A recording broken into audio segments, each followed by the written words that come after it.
Welcome back to my channel. The summer holidays are officially over and most of us are going to start school really soon. So I did some reading during the summer holiday and I was thinking in this video I could do like a wrap up of all the books I read during the summer holiday, which is not a lot, but I'm still quite happy with the process. And I'm going to attempt to pitch to you why you should read these books. I'm going to tell you how many stars I rated the books, and in the end I'm going to rank the books according to my favorite and to my least favorite. So let's go. First of all, the Song of Achilles 4.5/5-star review, one of the best romance novels I've ever read. So it's about an ordinary boy called Patroclus falling in love with this great warrior called Achilles, and it talks about the struggles of love and also how they have to balance their care and love for each other with the values of like honor and pride, which are important values in the Greek mythology society, and you have to suffer the consequences once you make a choice, and it can make you regret for life. So second book is Brave New World, and I gave it a 3-star review because I didn't really like the descriptive writing. It's not as descriptive as I would like it to, and in the middle is kind of just dragging it out. But the main message that the author tries to bring out is there, and it's inspiring, and he talks about how we define the word civilization and society can be beneficial or detrimental to us. So it's vital that we define them on correct terms or we're going to be poisoned by civilization. Okay, book number 3 is How to Win Friends and Influence People. I gave this book a 4-star review, and it's basically a tool book teaching you how to convince people to do things that you want them to do without offending them. So basically it's like a psychology lesson, but with a lot of famous examples, so the author can persuade us into thinking that if we follow his ways, we're going to succeed. So basically, the author is actually using the skills he's mentioned in this book to persuade us to do things. Score. Book number 4, Norwegian Wood, my absolute favorite. I gave it a banging 5-star review. What I like about this book is how realistic it is. So it talks about a boy going through the struggles of figuring out who he is and growing up at the same time. He's also dealing with grief. And I think there is an official term for this kind of writing. It's called literary realism.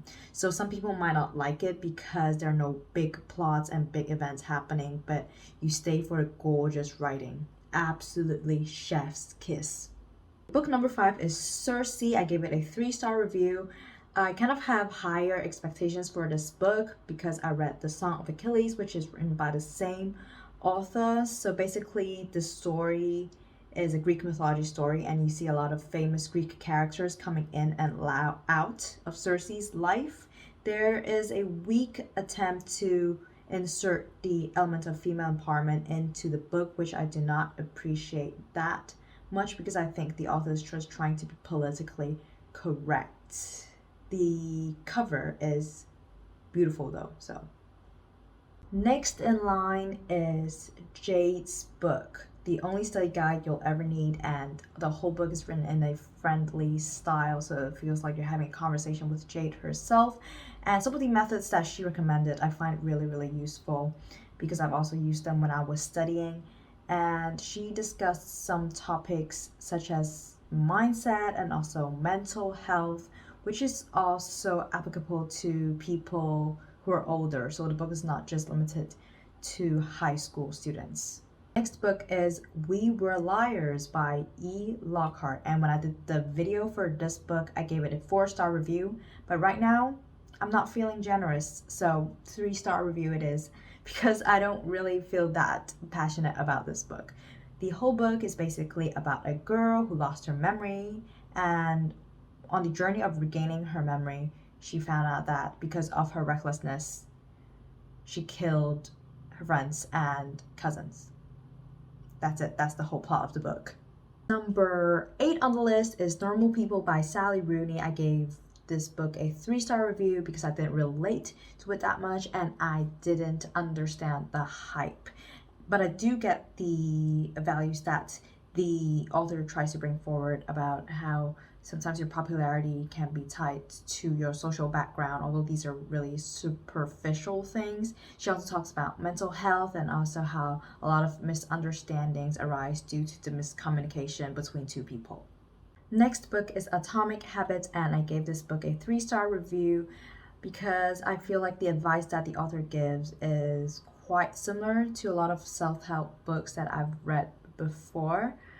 But if you're new into this productivity world or this self-help book kind of genre, this book is definitely worth a read because it does tell you a lot of skills which you can employ to make yourself more productive.